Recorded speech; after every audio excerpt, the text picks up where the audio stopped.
Stay tuned to PBS 39 as we focus on arts with an area artist who finds inner peace through painting and a local photographer who travels near and far to capture unforgettable images. These stories, plus the ordinary becomes extraordinary in the care of this Bethlehem-based artist who uses ancient techniques and a special eye for details to bring life to his paintings. It's all coming up right now on Focus. Focus is for our community.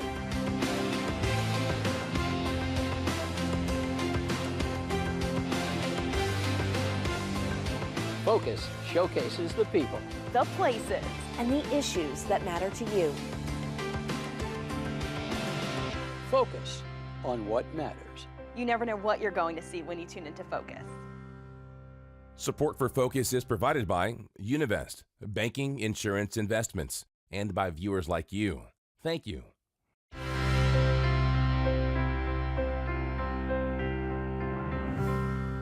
Thank you for joining us for Focus, broadcast from the PPL Public Media Center at PBS 39 in Bethlehem. I'm Laura McHugh.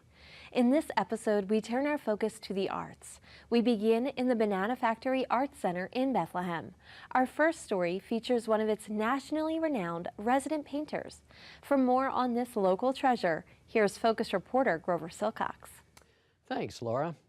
Douglas Wiltrout loves the passage of time and its effect on people, places, and objects, particularly of those in his own life. He savors the fleeting shaft of light streaming through time and space. His paintings capture that light and the corresponding shadows in a signature way that has earned him recognition throughout the country. Here's more on Doug and his art.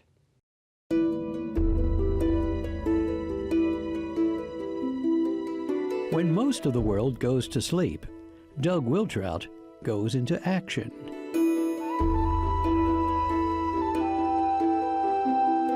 I find the things that I'm going to paint during the day and execute them at night when it's totally peaceful in here. In a small studio on the second floor of Bethlehem's Banana Factory, artist Doug Wiltrout leans into his work, surrounded by the images of people and scenes he's captured in time. I really love the passage of time, the effects of nature on man-made things and on us ourselves.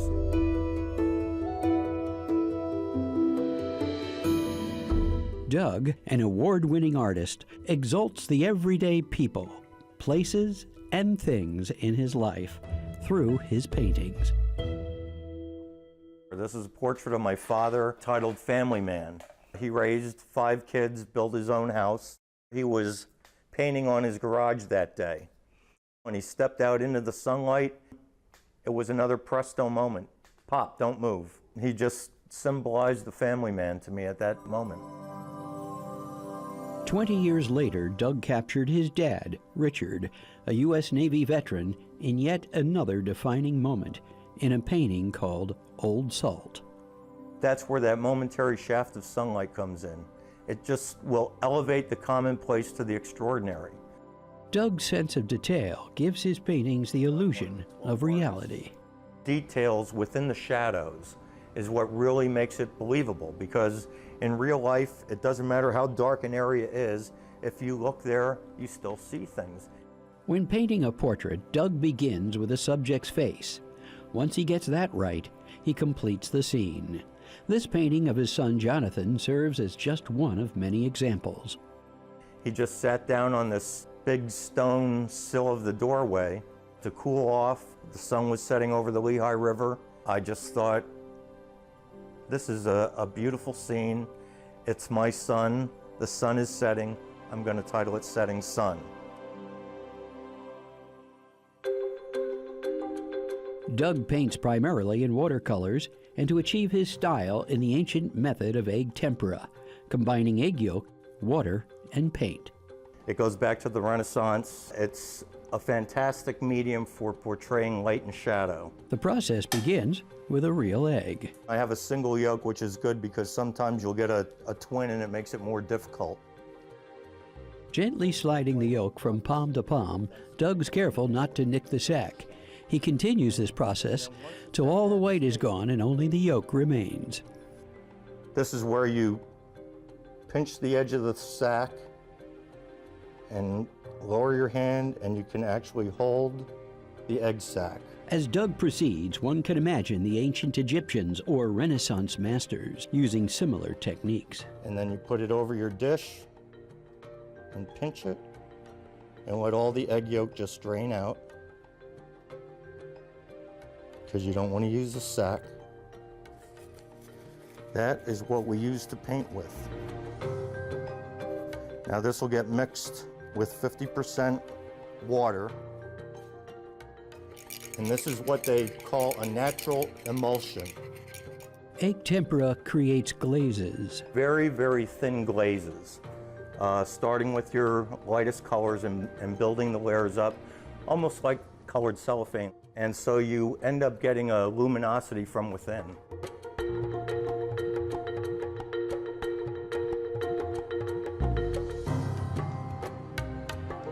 With what he calls tunnel vision, Doug works on one painting at a time. He has spent 3 weeks so far on this one, which is destined for a show in New York City. It's a show called 12 American Realists, and they requested that one of the paintings be inspired by New York City. I decided to do a painting of this Empire State Biscuit Works New York City box. It's from the 1880s. He associates the box with his father-in-law, who grew up on Staten Island and spent a lot of time in New York City. As always, Doug finds the muse in those closest to him.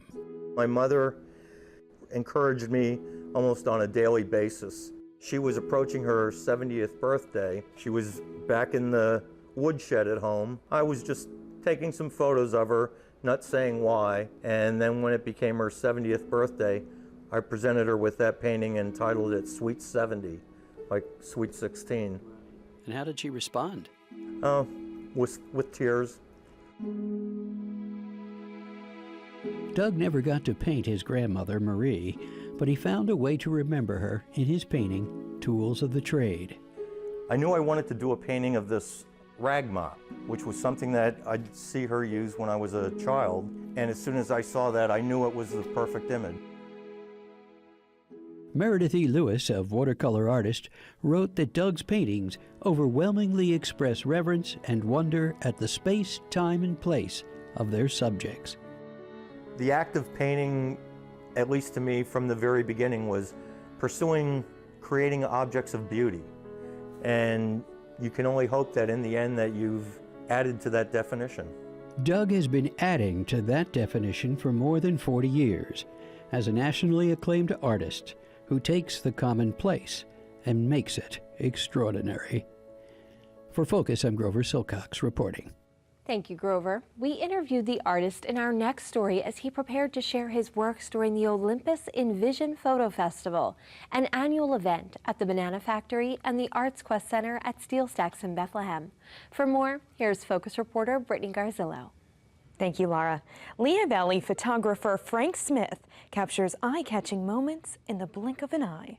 While this award-winning photographer resides in our very own backyard, many of his photos feature his travels from across the world. Frank recently let us tag along with him and his special assistant on a shoot in Allentown.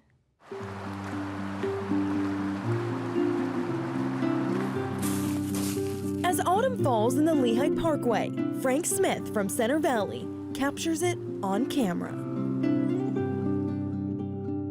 I'm not an indoor studio guy. My studio, for the most part, is the outdoors. As the sun begins to set on this October afternoon, Frank scouts scenes for his next shot. The trick is opening your eyes and learning to see the unobvious, and it's amazing how many gems there are right in front of us. A 30-year veteran in the commercial and industrial real estate business, you could say Frank favors photography part-time. Well, my wife would debate that because she says that I may devote sometimes more time to the photography end of the business. Yes, I definitely would. This is it's a full-time, part-time avocation. He loves it. That's because when Frank's not working in real estate, he travels the globe in search of his next story to tell through photographs. It's always been a passion of mine. I'm a strong believer that if you want to be successful at something, you need to have the passion for it. A A passion that started at age 3 when Frank's grandfather, a photographer for a New York advertising agency, gave him a replica 35mm camera. He had a real one with real film in it, but of course I didn't know that mine didn't have any film in it. But that didn't last long. Self-taught with the tricks he learned from his grandfather. Today, Frank travels the world primarily as a philanthropic photojournalist. He's worked with several nonprofits around the world, raising awareness on cultural issues.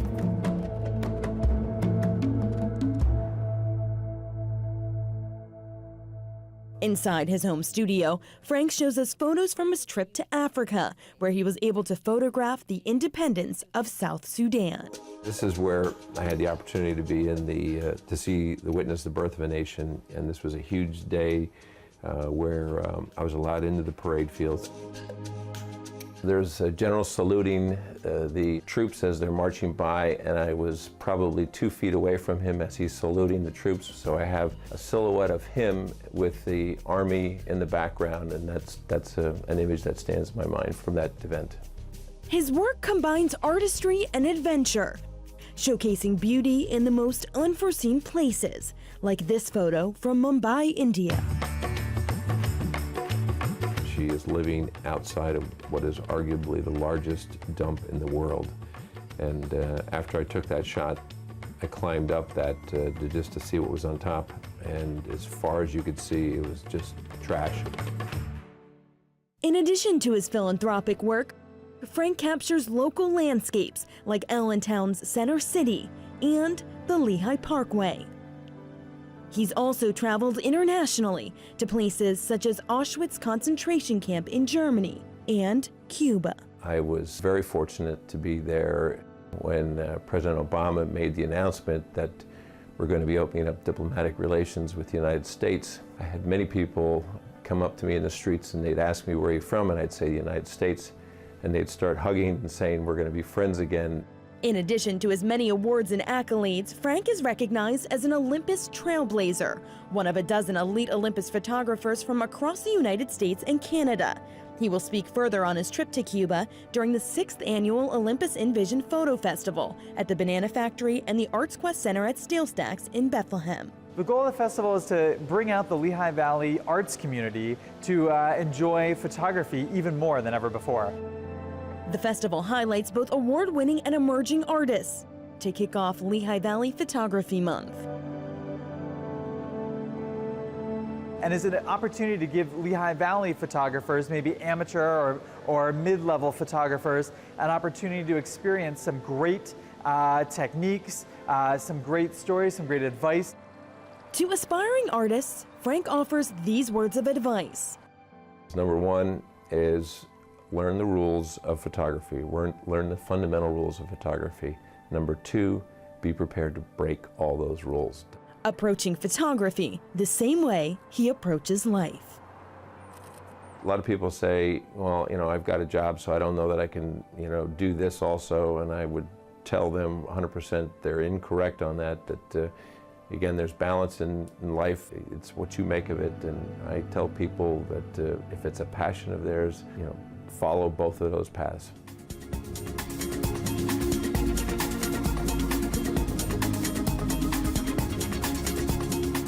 Because perhaps for Frank Smith, photography, like life, is all in the way you see it, the lens you look through. For Focus, I'm Brittany Garzillo, reporting. Thank you, Brittany. You can find the artist featured in our next story year-round at the Banana Factory.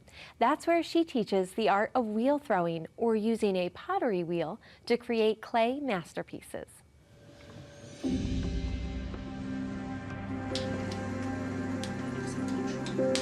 Inside this clay studio, adult art students sit hunched over pottery wheels. Mounds of terracotta-colored clay spin through their fingertips, methodically taking shape at the touch of their hands.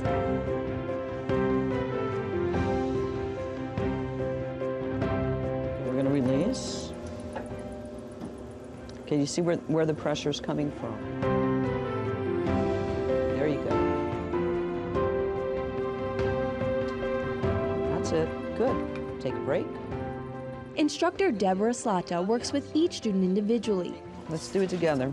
sharing 35 years of experience behind the wheel in a class called Adventures in Clay. When I sit down at the wheel and I start stretching the clay, that is something that still thrills me after all these years, to actually feel the clay move with your hands, and it's like bringing it to life. A resident artist at the Banana Factory Arts Center in South Bethlehem, Deb never planned a career in clay.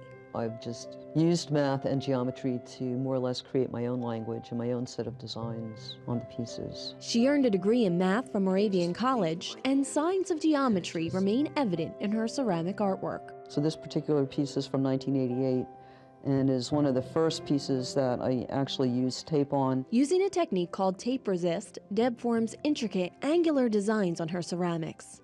She employs 2 different firing methods to achieve a variety of looks.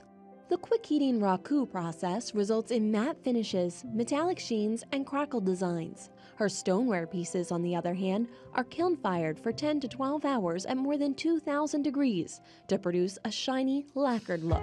So you have to have a lot of imagination to envision what your piece will look like once it's been fired, because at this point it's not at all what it's going to look like. A single pot, plate, or vase can take weeks from start to finish. While she's mastered advanced techniques, Deb's class caters to both beginners and experienced wheel throwers. Whether or not you've touched clay, it's a great place to get started. And if you have some experience with clay, it's a great place to refine your skills. I have doctors, lawyers, housewives, people who work for road crews. There's no one person who takes this class, so it brings together just a really diverse group of people who share a love of clay. Deb teaches every step in the process. Basically 5 steps. You have to do centering, which is making the clay round and smooth. Then you make an opening with your thumbs. Then you expand the inside of the pot. Then you stretch and thin the walls, and then finally shape. After it's shaped on the wheel, each piece dries and fires in the kiln. Next, it's time to add color by glazing. I'm going to get some glaze, pour the glaze into the pot, and then we're going to spin and turn to coat the inside. Once the glaze dries, it's back into the kiln to fire again. When you see a piece, it's just like, oh my God, this is incredible. When you're working with clay, it's all about the touch. How does that clay feel between your fingers? It's like learning a new language, and you converse with the clay via touch. That's how you make the clay take a shape. Inspired, I decided to try it. The first thing you want to do is place the clay on the middle of the wheel fairly forcefully. Excellent. After about 10 minutes and a lot of assistance from Deb, I turned a shapeless lump of clay into a small pot. You proved that anybody really can do this with a great teacher. With a most excellent teacher. Go, go, go, go, go, go. Perfect. You just have to have the patience and practice. It's a lot of practice. Time and practice will create positive results.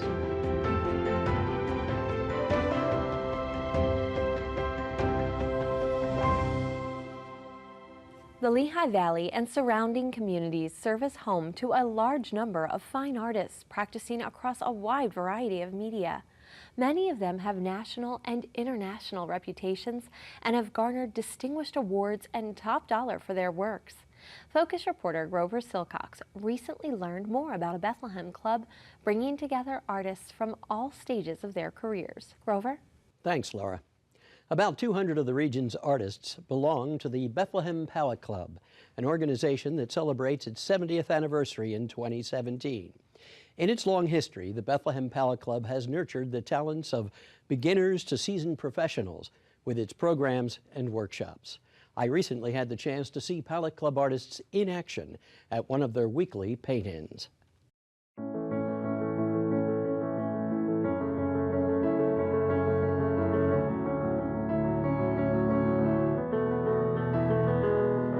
A passion for creating fine art in a myriad of media brings together the 200 members of the Bethlehem Palette Club. The group is a wonderful group. Everyone's very serious, and we have watercolorists, pastelists, people doing charcoal. Sandra Kapora, a Bethlehem-based artist, joins her fellow Palette Club members for their weekly paint-in at the College Hill Moravian Church. Every week from January to the end of April, we have a model who sits for portrait, and it gives you 3 hours to try to get a likeness. It's very challenging. Every week it's a different model, all ages, you know, all appearances, ethnicities, just so much fun to see what you get.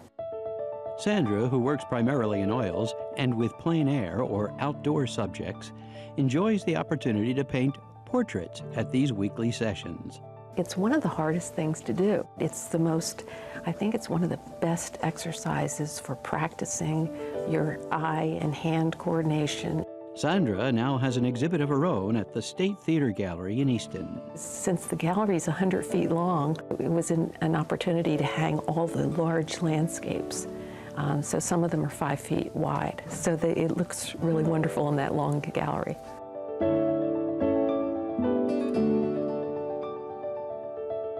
Back at the paint-in, Louise Cosgrove, an artist and retired art teacher in the Salisbury School District, strives to capture more than just the model's likeness. I try to get their personality to come out.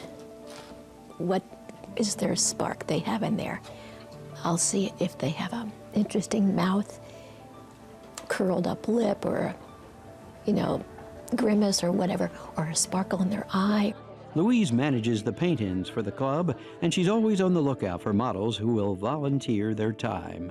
Sometimes I ask strangers, well, I'll go to a place where it's pretty safe, like a symphony event or an art museum gala, and I'll approach a stranger if I think, oh, they have interesting bone structure, or I love their hair, or wow, what a great mustache, you know, something that attracts me to want to do their portrait. Often members ask family and friends to pose. Sandy Kapora from the Palette Club is the reason that I'm here. She invited me a few years ago to sit for this very talented group, and I enjoy doing it. Vince Gentlecore, a member of the Bethlehem Fine Arts Commission, has volunteered 3 times as a model for the club. I think they're diverse, they're unique from different angles, and people capture me in different ways. They have different techniques, and I'm quite impressed by the scope of talent with the Palette Club. Since its founding in 1947, the Palette Club has offered members educational workshops, lectures, and opportunities to practice and share ideas. And of course, it provides the weekly paint-ins through the winter and paint-outs to do outdoor scenes in the spring. It was a joy to join and be brought in, and we try really hard to make it welcoming and make it never be cliquish. Pam Bayless, an artist and membership chair, sees the paint-ins and paint-outs and other activities of the club as a great way for artists to learn from one another. But if you're new and you want to come to one of these things, you know, you kind of struggle on for the quiet time. And then during the break, if you want to question somebody who looks like they know what they're doing, you can, and they can help you. The Palette Club also sponsors open and juried exhibitions. Juried is where an independent artist selects the work submitted for the exhibit and then chooses the winners. Currently, the club has a juried exhibit at the Siegel Gallery at Iacocca Hall on Lehigh University's Mountaintop campus. We have about 10 prizes, 7 monetary prizes, and 3 honorable mentions. Bernie Tyler, a watercolor artist, won 2 prizes at this exhibit. She earned an honorable mention for her watercolor called Reflections. She also received 4th prize for an abstract called What's in My Nest. I decided to play with my inks one day. I started playing with them and just throwing color. And I'm looking at it, and pretty soon I see a bird image. So I thought, My husband said, let it go. Don't do anything else to it. Just let it go. So I did. And then I lined it with a black lining. So I didn't plan this at all. There was no planning in that picture at all.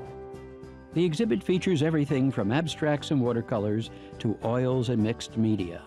The exhibit reflects a variety of styles and techniques from the Palette Club's many accomplished artists. You have to spend alone time with your work, but to be with a group of artists like this, you are encouraged, you are pushed, because it makes you want to do better, develop more as an artist. because every artist is a work in progress. For Focus, I'm Grover Silcox reporting. Thank you, Grover. For our final story, we return to the Banana Factory Arts Center, where reporter Brittany Garzillo found a fascinating painter on a spiritual journey. Brittany? Thank you, Laura.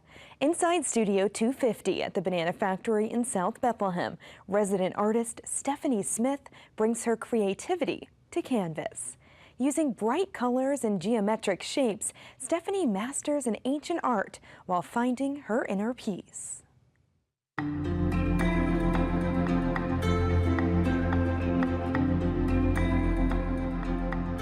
In her studio at the Banana Factory in South Bethlehem, resident artist Stephanie Smith puts pastel-colored artist crayons to canvas. I am working with some artist crayons, some bright colors over black paper to make a mandala. Stephanie starts her drawing from the center of the page and works her way outward, turning it as she goes. It holds the energy of the moment that it's being created in. In this moment, Stephanie freehands her latest piece of mandala art. Mandala is a sacred form of circular art that typically starts at the center and radiates outward in repeating patterns. They're primarily symmetrical in nature. For Stephanie, this ancient art allows for both self-expression and spirituality. I believe that doing anything that allows you to shut the mind off and bring clarity and a presence and a focus, I think can definitely help as for personal growth and spiritual development. Stephanie, a self-taught artist from Bethlehem, says she's grown both personally and spiritually since she was first introduced to mandalas, also pronounced as mandalas, in 2007. The word mandala, it's a Sanskrit word, an ancient Hindu language that means whole. And so it's loose, like some people say whole, they mean circle. Today, she considers herself a visionary artist. Visionary, not as in forward thinking, but visionary as in allowing myself to create for a higher purpose. Drawing and painting for a higher purpose, peace of mind. It's brought a certain level of peace to me that I've never had in my life.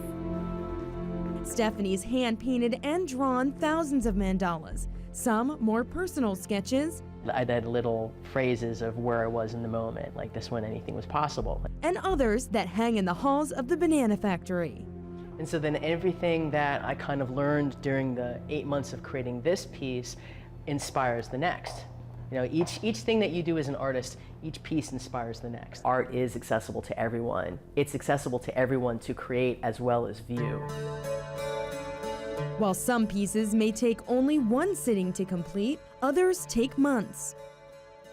You're making an energetic declaration to the universe that I'm going to sit down and I'm going to do something that's going to have potential of further reaching benefits. Painting oftentimes without the end result in mind. I just sit down and allow whatever happens to happen. So it's very expressive at times. It's very therapeutic. It's very healing. Stephanie hopes her art will inspire creativity within others.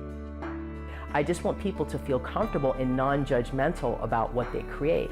And that's why art can be accessible to everyone, because they don't need another voice telling them that they can't do something or that they're not good enough.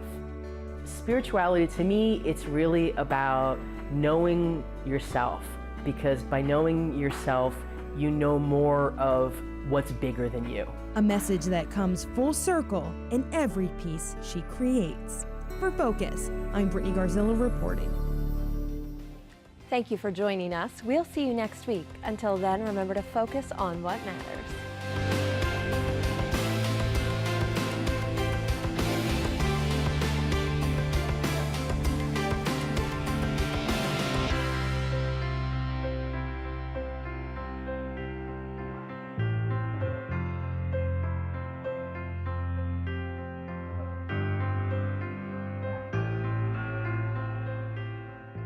This program is recorded at the PPL Public Media Center at PBS 39 in Bethlehem.